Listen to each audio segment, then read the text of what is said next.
দাঁত জিভ টেনে ছিঁড়ে নেওয়া মমতা বন্দ্যোপাধ্যায়ের সম্পর্কে খারাপ কথা, তাহলে এই রকম হাল করা হবে। শনিবার 23শে নভেম্বর রাজ্যের 6 বিধানসভা উপনির্বাচনে তৃণমূল প্রার্থীরা বিপুল মার্জিনে জয়লাভ করেছেন। আর এই জয়ের পরই ফের স্বমহিমায় দেখা গেল মালদহ জেলার তৃণমূল সভাপতিকে। মমতা বন্দ্যোপাধ্যায় ও তৃণমূল সম্পর্কে কুৎসা করলে বিরোধীদের দাঁত ভেঙে দেওয়ার পাশাপাশি জিভ টেনে ছেড়ে দেওয়ার হুঁশিয়ারি দিয়েছে জেলা তৃণমূল সভাপতি আব্দুর রহিম বক্সী। জানিয়ে বিতর্ক এই মুহূর্তে জেলা জুড়ে। যদিও বিরোধীদের বক্তব্য এরকম অনেক হুমকি তিনি আগেও দিয়েছেন। উনি নিজে দল বদলু, রাজনৈতিকভাবে অশিক্ষিত। বিধানসভা উপনির্বাচনের সাফল্যের পর জেলা তৃণমূল কার্যালয়ের কাছে বিজয় উৎসব পালনের সময় দলীয় কর্মীদের উদ্দেশ্যে বক্তব্য রাখতে গিয়ে আব্দুর রহিম বক্সী এই বক্তব্য রাখেন। তিনি বলেন যে পশ্চিমবঙ্গের মানুষ বিরোধীদের চক্রান্তকে ব্যর্থ করে দিয়ে 6টা আসনের মধ্যে 6টাই মমতা বন্দ্যোপাধ্যায়কে উপহার দিয়েছে। এখানে যে বিরোধীরা আছে তাদের বলে দিতে চাই, নির্লজ্জ সিপিএম একটা আসনে নোটার চেয়েও কম ভোট পেয়েছে, জামানত বাজেয়াপ্ত হয়েছে। তাদের হুঁশিয়ার করে দিতে চাই, যদি পুনরায় মমতা ব্যানার্জির বিরুদ্ধে মুখ দিয়ে কোনো কুশব্দ বের করেছো বা অভিষেক বন্দ্যোপাধ্যায়ের বিরুদ্ধে খারাপ কথা বলার চেষ্টা করেছো, তাহলে মুখের 32টা দাঁত ভেঙে দেব, জিভ টেনে ছিঁড়ে ফেলবো। এটা জেনে রেখো বিরোধী বন্ধুরা। লোকসভায় 2টো আসন আমরা হেরেছি মালদহে, খুব উল্লাসে আছো। বিধানসভায় 12টা আসন মানুষ আমাদের উপহার দেবে। কি বলছেন আব্দুর রহিম বক্সী, শোনাবো। আজকে পশ্চিমবঙ্গের মানুষ বিরোধীদের নানা ধরনের ষড়যন্ত্রকে ব্যর্থ করে দিয়ে আজকে 6টি আসনের মধ্যে 6টি আসনই মমতা ব্যানার্জিকে উপহার দিয়েছে। তাই আজকে মালদা জেলা তৃণমূল কংগ্রেস কমিটির উদ্যোগে আজকে সমস্ত নেতৃত্বরা আমরা এখানে উপস্থিত থেকে আমরা এখানে বিজয় উৎসব পালিত করছি। পাশাপাশি ভাবে এখানে যে বিরোধীরা আছে তাদেরকে আমরা বলে দিতে চাই, আজকে নির্লজ্জ সিপিএম তারা একটা বিধানসভা আসনে নোটার চাইতে কম ভোট পেয়েছে, জামানত বাজেয়াপ্ত হয়েছে।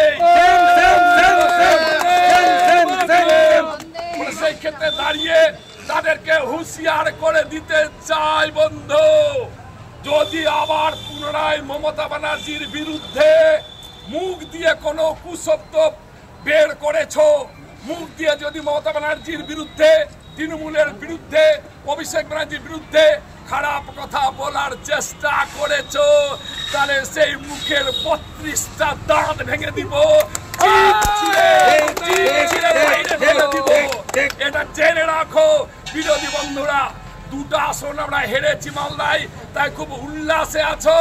এরকম লোকসভা হারিয়ে আমরা কিন্তু বিধানসভায় আগামী দিনে 12টাই আসন পশ্চিমবঙ্গের মানুষ আমাদেরকে উপহার দিবে, তৃণমূল কংগ্রেসকে।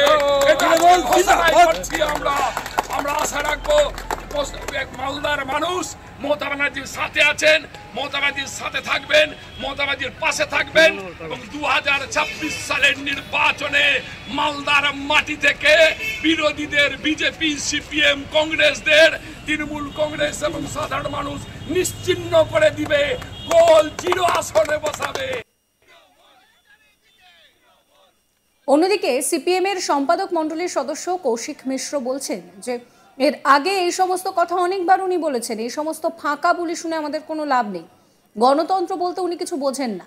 গণতন্ত্রের সরকার যেমন থাকবে তেমনই বিরোধীরাও থাকবে। গণতন্ত্র বিরোধীরা সমালোচনা করবে, সেটা তো তার নিয়ম। নির্বাচনে হার জিত থাকবে, সরকারের উচিত বিরোধীদের কথা শোনা।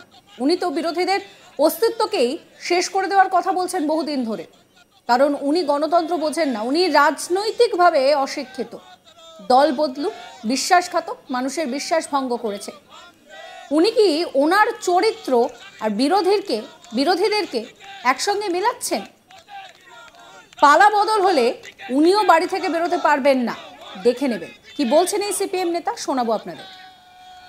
এর আগে বহুবার বলেছেন ওসব ফাঁকা বুলি কথা শুনে তো আমাদের কোনো লাভ নেই, উনি গণতন্ত্র কিছু বোঝেন না। গণতন্ত্রে সরকার পক্ষ যেমন থাকবে বিরোধীরা তেমন থাকবে, এবং গণতন্ত্রে বিরোধীরা সরকারের সমালোচনা করবে, নির্বাচনে হারুক বা জিতুক এটা গণতন্ত্রের বিরোধীদের দায়িত্ব, আর সরকারের দায়িত্ব হয় যে বিরোধীদেরকে রাখা, তাদের অস্তিত্ব রাখা। তো উনি তো বিরোধীদের অস্তিত্বকে নিকাশ করার কথা বহুদিন ধরে বলছেন, কারণ উনি গণতন্ত্র বোঝেন না, এবং আমি মনে করি উনি রাজনৈতিকভাবে অশিক্ষিত, দলবদলু, বিশ্বাসঘাতক, মানুষের বিশ্বাস ভঙ্গ করেছেন। উনি কি, উনার চরিত্র কি, বা উনি কিভাবে চলাফেরা করেন, কিভাবে বিরোধীদের সঙ্গে ব্যবহার করেন, সবাই তো তাকে চেনে। তো তার সম্পর্কে তো নতুন করে সার্টিফিকেট দেওয়ার বিষয় নেই। একটাই কথা বলবো যে ক্ষমতায় চিরকাল কেউ থাকে না। আজকে তৃণমূল কংগ্রেস আছে, কাল যদি পালা বদল হয় তাহলে উনিও বাড়ি থেকে বেরোতে পারবেন কিনা মানুষ ঠিক করবে। অন্যদিকে দক্ষিণ মালদহ জেলা বিজেপির সাধারণ সম্পাদক অম্লান ভাদুরী বলছেন যে মালদা জেলা তৃণমূলের সভাপতি একটা বাচাল, অশিক্ষিতদের মতো কথাবার্তা বলে। কখনো বলেন যে জিপ টেনে ছিঁড়ে দেব, কখনো বাড়ি থেকে বের হতে দেব না। আমরা বলবো সিকিউরিটি ছাড়া বাইরে বেরিয়ে দেখুক, তাহলে দেখব যে কত বড় মাস্তান। সারা ভারতবর্ষের রেজাল্ট একবার দেখুন, তারপরে এইসব কথা বলবেন। শোনবো আপনাদের অম্লান ভাদুরীর কথাও। তৃণমূলের সভাপতি তিনি একটা বাচাল, অশিক্ষিতের মতো কথাবার্তা বলেন। কখনো বলছেন বিরোধীদের জিপ টেনে ছেড়ে নেব, কখনো বলছেন যে বিরোধীদের বাড়ি থেকে বেরোতে দিব না। তিনি এরকম কথা বলেন।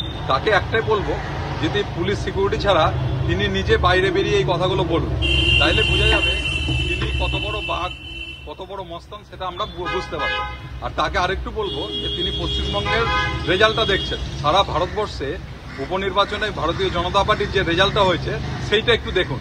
সেখানে 50%-এর উপরে ভারতীয় জনতা পার্টি পেয়েছে। সেইটা দেখুন, তারপরে এইসব কথাবার্তাগুলো বলুন।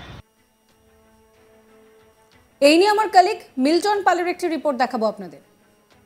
রাজ্যের 6টি উপনির্বাচনে যে বিধানসভা রয়েছে, সেই বিধানসভাতে 6টি আসন দখল করেছে তৃণমূল কংগ্রেস।